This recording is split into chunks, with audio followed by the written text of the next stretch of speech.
सभी विद्यार्थियों, कल बातचीत हुई अरुण जी से, ये हुआ कि आज अंतर्राष्ट्रीय मातृभाषा दिवस है, इस पर कुछ बातचीत हम लोग करेंगे। आप आमंत्रित हैं, मुझे बहुत हर्ष हुआ।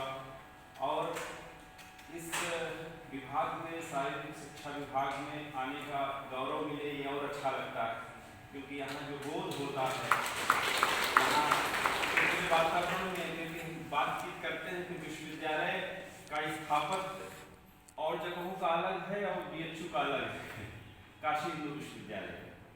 बहरहाल आज कुछ बातें मैं आपके सामने जो रखूंगा, उसमें एक तो यह कि अंतर्राष्ट्रीय मातृभाषा दिवस के बारे में अभी दुरेहा सर ने और हमारे साथियों ने उसके तथ्यों के बारे में बताया आपसे। उन्होंने शेयर किया कि कैसे इसकी प्रक्रिया आगे बढ़ी और किस तरह से मनाया जाने लगा। और रामविलास शर्मा का उन्होंने जिक्र किया।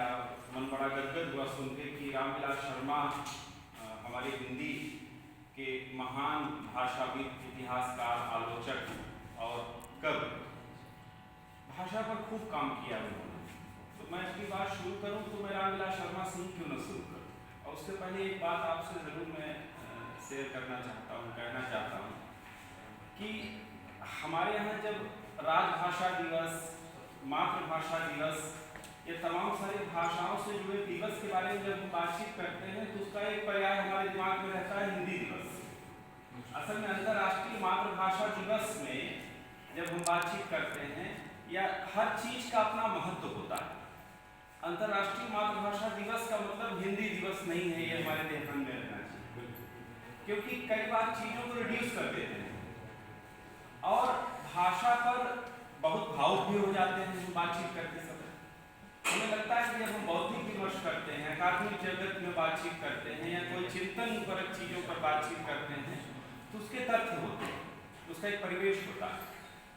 मैं 2-3 बिंदुओं की तरफ आपको ले जाना चाहता हूँ। एक तो यह है कि जब मातृभाषा के बारे में बातचीत करते हैं, इसकी शुरुआत ही इस तरह से हुई कि विश्व की तमाम सारी भाषाएं मर रही हैं। अभी आंकड़ा दिया दुरेहा सर ने, मैं उस तरफ नहीं जा रहा हूँ, कि जिसमें लगातार उसके बोलने वाले खत्म हो रहे हैं, वो भाषाएं खत्म हो रही हैं उनके साथ। क्यों? क्योंकि उसका दस्तावेजीकरण नहीं हो रहा। वो ज्ञान विज्ञान और लेखन की दुनिया में उनका दस्तावेजीकरण नहीं हो पा रहा है। मौखिक तरीके से जीवित हैं और धीरे धीरे उन्हीं मनुष्यों और जातियों के साथ लुप्त हो रही है, जबकि हम 21वीं सदी में हैं और इतनी सारी चीजें हमारे साथ विकसित हो रही है। दूसरे, भाषा के बारे में जब हम बातचीत करते हैं तो भाषा की जो बहुलतावादी संस्कृति है उसको बचाने के लिए अंतर्राष्ट्रीय मातृभाषा दिवस को मनाए जाने की प्रक्रिया शुरू हुई। और भारत में जब हम इसको लागू करते हैं तो भारत इस मामले में सबसे बड़ा देश है कि जहाँ सबसे ज्यादा वैविध्य है भाषा। इसलिए बहुलतावादी संस्कृति की जब हम बातचीत करते हैं तो भारत उसमें सबसे ऊपर आता है। एक बात खास यह भी कि भाषा के बारे में जब हम चिंतन की बातचीत करते हैं तो इस दौर में जो चीजें लागू की जा रही हैं कि एक भाषा एक राष्ट्र, असल में ये भारत के लिए तो पूरी तरह से गलत है। एक भाषा और एक राष्ट्र। आपको अभी आंकड़े में इस चीजें बताई गई कि भारत एक ऐसा देश है जहां पर बहुत सारी भाषाएं, स्थानीय भाषाएं हैं, उपभाषाएं हैं, उपबोलियां हैं। खुद हमारी हिंदी पर अगर हम बातचीत करते हैं तो हम जानते हैं कि हिंदी खड़ी बोली हिंदी नहीं है। असल में हिंदी तमाम सारी जनपदीय भाषाओं का समुच्चय है। 18 से ज़्यादा बोलियां हैं, 5 से ज़्यादा उसके भाषा परिवार हैं। और ये सामान्य तौर पर आप जानते हैं कि किस तरह से पश्चिमी हिंदी, पूर्वी हिंदी से लेकर बिहारी हिंदी, पहाड़ी हिंदी और राजस्थानी हिंदी का पूरा एक समूह है जो हमारी हिंदी भाषा और हिंदी साहित्य के इतिहास में पढ़ाया जाता है। तो सिर्फ खड़ी बोली नहीं है हिंदी, ये ध्यान में रखना है। इसी तरह से जब हम मातृभाषाओं के बारे में चर्चा करते हैं तो हमारे यहाँ चिंतकों ने जो बातचीत की है, मैं उसी उदाहरण से आपको कुछ और समझाने की कोशिश करता हूँ। इस प्रक्रिया में सबसे ज़्यादा महत्वपूर्ण काम जो 2-3 लोगों ने किया, उसमें राहुल सांकृत्यायन ने काम किया, रामविलास शर्मा ने काम किया और आचार्य किशोरीदास वाजपेयी। बनारस में हम हैं। बनारस में काशी नागरिक पुराणी सभा की स्थापना 1893 ईस्वी में हुई। इसी संस्था में हिंदी व्याकरण पर एक किताब तैयार की गई, हिंदी शब्दानुशासन। उसके रचयिता थे किशोरीदास वाजपेयी। किशोरीदास वाजपेयी ने उसमें एक सिद्धांत दिया कि अभी तक जब हम भाषा के इतिहास के बारे में बातचीत करते हैं तो बार बार यह एक वाक्य में कह दिया जाता है कि भारतीय भाषाओं की जननी भाषा संस्कृत है। असल में यह तथ्य गलत है। संस्कृत लिखित परंपरा में जब आई, उसके पहले बहुत सारी प्राकृत भाषाएं, अनगिनत प्राकृत भाषाएं हमारे यहाँ अपना रूप ग्रहण कर चुकी हैं। तो असल में भारतीय भाषाओं की जननी संस्कृत नहीं है, तमाम सारी प्राकृत और लोक भाषाएं, और उन भाषाओं से इसको इस तरह से पढ़ना और समझना चाहिए। इसी बात को विकसित करते हुए रामविलास शर्मा ने भाषा और समाज नाम की पुस्तक लिखी है। उसकी भूमिका में बाकायदा उन्होंने बताया कि हमारे यहाँ बहुलतावादी भाषिक संस्कृति के अन्वेषण की जो प्रक्रिया शुरू की औपनिवेशिक दौर में भाषा चिंतकों ने, वो पढ़ने लिखने के लिए किया उन्होंने, लेकिन उसको समाज पर लागू कर दिया और स्थिति ये हुई कि उसी को लेकर हम रो रहे हैं। भाषा सर्वेक्षण यहाँ पर हुआ और भाषिक परिवार के बारे में जब बातचीत किया, उन्होंने बताया कि भाषा परिवार जैसी इकाई पढ़ने और समझने के लिए तो ठीक है, लेकिन भारतीय समाज में यह लागू करना बेहद अवैज्ञानिक है। 4 भाषा परिवार मुख्य रूप से आप जानते हैं कि आर्य भाषा, भारोपी भाषा परिवार, आस्ट्रिक भाषा परिवार, द्रविड़ भाषा परिवार, इंडो चीनी तिब्बती भाषा पर ऐसा एक विभाजन करके चस्पा कर दिया गया। और ऐसा विभाजन हुआ कि ऐसा लगा जैसे द्रविड़ भाषा परिवार माने दूर का देश हो कोई। और ये पूरी प्रक्रिया ऐसे लागू हुई, इसने पूरी तरह से समाज की संस्कृति को भाषिक तरीके से बदल दिया।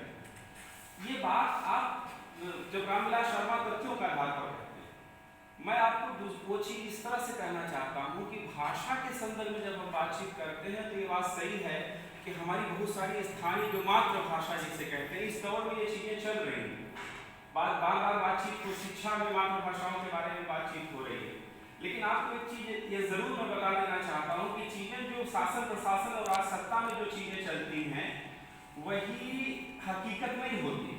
हकीकत यह है कि हिंदी के बारे में जब हम बातचीत करते हैं, हम हिंदी जानते हैं, हिंदी असल में मजदूरों की भाषा है, किसानों की भाषा है, व्यापारियों की भाषा है, शिल्पकारों की भाषा। ये राजाओं महाराजाओं और बड़े बड़े धन्ना सेठों की भाषा नहीं, या कि बड़े साहित्यकारों की भी भाषा हिंदी उस तरह से नहीं है। हिंदी जो जनता के बीच में बोली जाती है, बहुत विविधता पूर्ण, उसके बहुत सारे रूप हैं, और इस तरह से इसके विकास की एक पूरी प्रक्रिया है। मातृभाषाओं पर मैं आपको राहुल सांकृत्यायन की वो बात की तरफ ले जाता हूँ। उन्होंने एक अभियान छेड़ा था पूरा, और उन्होंने ये बताया कि मातृभाषाओं के बारे में जब बातचीत हम करते हैं तो ये स्पष्ट तौर पर उन्होंने ये बताया, तमाम सारे उदाहरण उन्होंने दिए। उन्होंने रूस का उदाहरण दिया। 1917 में रूसी क्रांति, जो जन क्रांति हुई, उसके बाद उन्होंने ये बताया कि किस तरह की वहाँ की जो भाषाएं थी, उन भाषाओं की जो लोकल भाषा थी उसमें साहित्य निकला, जबकि लिपि भी नहीं थी उसकी। विस्तार से उसका किस तरह से संचरण हुआ, रूपायन हुआ और प्रकाशन हुआ। फिर एक बात एक विद्वान को कोट करते हुए उन्होंने बताया कि जर्मन भाषा और फ्रेंच भाषा में अंतर यह है कि फ्रेंच भाषा एक राष्ट्र की तरह लागू की गई, और जर्मन भाषा, तो उन्होंने कहा कि फ्रेंच भाषा मुझे वन की तरह लगती है, जहाँ सारे रास्ते बड़े खूबसूरत हैं और मुझे कोई भटकाव नहीं होता, तो मैं वहाँ से गुजर जाता हूँ लेकिन मेरे हाथ में कुछ आता नहीं। ठीक उसी तरह से जर्मन भाषा के बारे में उन्होंने बताया कि जर्मन भाषा मुझे एक जंगल की तरह लगती है, और वो जंगल ऐसा कि जहाँ तमाम एक रास्ते से कई सारे रास्ते फूटते हैं, और उन सब रास्तों से गुजरते हुए मुझे बहुत सारी सृजनात्मक चीजें मिलती हैं। तो भाषा असल में अपने तेवर में इसी तरह से होती है, उसके एक सिरे से कई सिरे फूटते हैं। तो हमारे यहाँ भारतीय संदर्भ में जब ये बातचीत होती है, अभी एक उदाहरण आया कि उठा के पूरे मैं आंकड़ों पे नहीं जा रहा हूँ, कि पूरे आंकड़े आप देख लीजिए कि चीन जापान से लेकर फ्रांस से लेकर तमाम सारे देश, उन्होंने स्वाभिमान के साथ, गौरव के साथ अपनी भाषा को लागू किया। अंग्रेजी के पीछे वो नहीं गए। अंग्रेजी असल में सही बात है कि विकास की भाषा नहीं है, ज्ञान की भाषा जरूर है, ये हमारे जहन में होना चाहिए। फिर बात ये आई कि भारत में जैसे भोजपुरी से लेकर बहुत सारी भाषाएं हैं। आप ध्यान दीजिए कि स्थानीय भाषा के तौर पर जब हम मातृभाषाओं की बातचीत करते हैं तो क्या मातृभाषाओं में ज्ञान और विज्ञान या शिक्षा, ये सारी चीजें लागू की जा सकती हैं, जिसके लिए बड़े पुरजोर तरीके से राहुल सांकृत्यायन ने ये बताया कि जनपदीय भाषाओं का विकास होगा तो हिंदी अपने आप विकसित होगी, क्योंकि हिंदी एक नहीं है। एक भाषा जब तमाम सारे स्रोतों से उसको खाद पानी मिलता है तब वह ज्यादा समृद्ध होगी। हिंदी हमारी वही है। हम सब हिंदी को अपनी तरह से बरतते हैं। दिराला ने 1923 में यहाँ लिखा था, उन्होंने भाषण भी दिया था और ये बताया कि हिंदी असल में किसी प्रांत की मातृभाषा है ही। ये तमाम सारी भाषाओं का एक समुच्चय है जिसमें सब उसके निकट आते हैं, लेकिन अपनी भाषिक प्रक्रिया के साथ। भोजपुरी से लेकर बंगाली से लेकर गुजराती से लेकर मराठी तक अपनी तरह से हिंदी बरतता है और इस तरह से हिंदी का एक स्वरूप विकसित होता है। तो ऐसे में जब हिंदी के बारे में बातचीत होती है, बहुत सारी लड़ाइयाँ हुई। मसला ये हुआ कि मातृभाषाओं के बारे में जब हमारे भारतीय संदर्भ में हम बातचीत करते हैं तो आज़ादी के समय तो बहुत सारी चीज़ें अच्छी हमारे सामने रूपायित होती हैं, लेकिन आज़ादी के बाद जैसे ही संविधान बना और संविधान में राजभाषा नाम की चीज़ आई, ये स्पष्ट है, हम सब जानते हैं कि हिंदी न तो राजभाषा के रूप में विकसित हो पाई, न तो राष्ट्रभाषा के रूप में, असल में वह संपर्क भाषा के रूप में विकसित हुई। आज उसका जो वजूद है वो संपर्क भाषा के रूप में, और यह संपर्क भाषा बड़ी उर्वर चीज होती है। इसीलिए बार बार जब आपको राष्ट्रभाषा जैसी चीज दी जाती है, राजभाषा, वो सब शासन सत्ता तमाम सारे रूपों में ही वो अस्तव्यस्त होकर रह गई है, लेकिन संपर्क भाषा के रूप में वह अपने पूरी उर्वरता के साथ आपके सामने मौजूद है। आप देखिए 21वीं सदी में फिल्म को ले लीजिए, आप टेलीविजन ले लीजिए, अखबार ले लीजिए, बातचीत में ले लीजिए, साहित्य की भाषा को ले लीजिए, उसमें आपको भोजपुरी भी मिलेगी, उर्दू भी मिलेगी, उसमें आपको पंजाबी भी मिलेगी। इसमें नाटकों में सबसे फिल्मी गानों में पंजाबी की धूम है, और आप पंजाबी जानते हो या ना जानते हो, लेकिन पंजाबी सुनकर आपको इतना खूबसूरत लगता है कि आप उसको अपने आप सीख जा रहे हैं। ये हमारे पूरे जहर के साथ जो जिसे नया कल्चर कहते हैं, नई संस्कृति, वो मातृभाषाओं से कैसे गुजरते हुए आगे बढ़ रही है। हमारे यहाँ भोजपुरी पर बातचीत करने वाले दो तरह के लोग, एक भोजपुरी को पसंद करने वाले, दूसरा भोजपुरी का व्यापार करने वाले। तो मातृभाषाओं का व्यापार करने वालों से हमें थोड़ा होशियार रहना है। मातृभाषा असल में आपकी संवेदना की चीज़ है, आपकी चेतना की चीज़ है, और उसके साथ उसको जनधर्मी चेतना के साथ जब हम बातचीत करते हैं। रामाज्ञा जी बैठे हुए, इन्होंने किसान आंदोलन पर काम किया है। सरस्वती नाम की पत्रिका के संपादक थे जो शुरुआत में छपी, वो बहुत यशस्वी संपादक थे महावीर प्रसाद द्विवेदी। महावीर प्रसाद द्विवेदी ने उस पत्रिका में हीरा गांव की कविता भोजपुरी में छापी। हमने की इनरा के नीचे न जाए जा पाकी में से भरी भरी पिए तानी पानी, ऐसी करके कविता है, और इतनी खूबसूरत कविता है कि दलित कविता है। उसको पढ़ने में हमें कहीं भी कोई झिझक नहीं होती, हम पूरी तरह समझ जाते हैं। तो असल में मातृभाषाओं के संदर्भ में जो राजनेताओं ने और भाषा चिंतकों ने, हमारे यहाँ की एकेडमिया जिसे कहते हैं, वो इतना ज़्यादा उलझा हुआ है, इतना ज़्यादा पेच है उसमें कि वो किसी चीज़ को लेकर इस तरह से बातें करता है कि आपको लगता है कि वही सत्य है। धरातल तो चीज़ें दूसरी होती हैं, आइकॉन जो आपके हैं वही भ्रमित है, तो हम तो भ्रमित होंगे। लेकिन साहित्य और धरातल पर ये चीज़ें सत्य हैं कि भोजपुरी हो, चाहे अवधी हो, चाहे बुंदेली हो, तमाम सारी अपनी भाषाएं। अब मैं भारतीय स्तर में बात करूँ तो तमिल तेलुगु से लेकर तमाम सारी भाषाएं, उन सारी भाषाओं का अपना लिटरेचर है, उसकी अपनी गरिमा है, उन सबके बीच में हिंदी की अपनी गरिमा है, उसके साथ जुड़कर हिंदी विकसित होती है, तभी विकसित होनी भी चाहिए। तो इसके बारे में बहुत सारे विमर्श आपके सामने आ गए हैं, लेकिन भाषा का जो मातृभाषात्मक विमर्श है वो पूरे विश्व के संदर्भ में बातचीत करें, अपने आज की 21वीं सदी के संदर्भ में बातचीत करें, तो मैं बताऊं कि सारे आंकड़े सब अलग, और जनता का आंकड़ा एक होता है, तो जनता के बीच में जो चीज़ें चलती हैं, चाहे वो दूरसंचार से ले लीजिए, आप साहित्य से ले लीजिए, बातचीत में ले लीजिए। तो इस तरह से मैं अपनी बात समेटते हुए आपसे कहना चाहता हूँ कि मातृभाषा असल में गौरव का मसला है। आप किसी भी भाषा को जब बोलते हैं तो उसमें गौरव की अनुभूति आपको होनी चाहिए, जैसे रामविलास शर्मा को होती है। अंग्रेजी का नाम आपने लिया, गे अंग्रेजी के थे, हरिवंश राय बच्चन अंग्रेजी के थे। हमारे यहाँ साहित्यकारों की पूरी फहरिस्त जो अंग्रेजी में पढ़ाते थे लेकिन लिखते हिंदी में।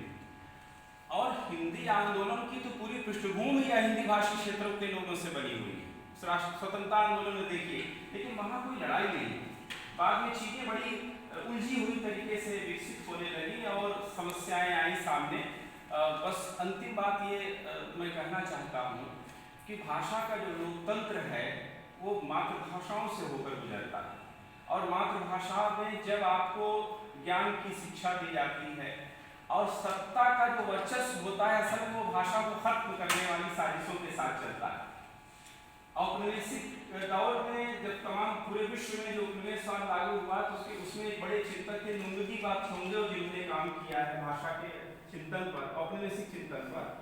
उन्होंने स्पष्ट तौर पर यह बताया है कि उपनिवेशवाद ने पूरे विश्व में एक ऐसा चिंतन विकसित किया कि उसमें अंग्रेजी से बढ़ के कोई भाषा नहीं है। उपनिवेशवादी भाषा के तौर पर किस तरह से उसको विकसित किया, तो उसमें छोटी छोटी भाषाओं को कैसे दरकिनार किया, हीनता ग्रंथ कैसे पैदा की। असल में हम आज़ादी के इतने साल बाद भी और 21वीं सदी में उसी हीनता ग्रंथ के अभी भी शिकार। उससे बिना मुक्त हुए न तो मातृभाषाओं पर हम बातचीत कर सकते हैं, न तो अपनी भाषा पर बातचीत कर सकते हैं। और जब हम इस चीज़ को लेकर आगे बढ़ेंगे तो मुझे लगता है उसमें साहित्य भी आएगा, उसमें ज्ञान विज्ञान और लिखत पढ़त की दुनिया में भी वो चीज़ें विकसित होंगी और प्रकाशन भी उसी के साथ विकसित होगा और फिर हिंदी अपने आप उसके साथ विकसित होगी। और हम सब की अपनी अपनी मातृभाषा है, उसके साथ हम हिंदी और अंग्रेजी के साथ अपना बदलाव बना सकते हैं। और इस नई सदी में नए तौर पर तमाम सारे ज्ञान विज्ञान की चीज़ें जो वैश्वीकरण के दौर में विकसित हो रही हैं, उसको मातृभाषा के साथ गुजरते हुए हमें विकसित करना चाहिए। धन्यवाद।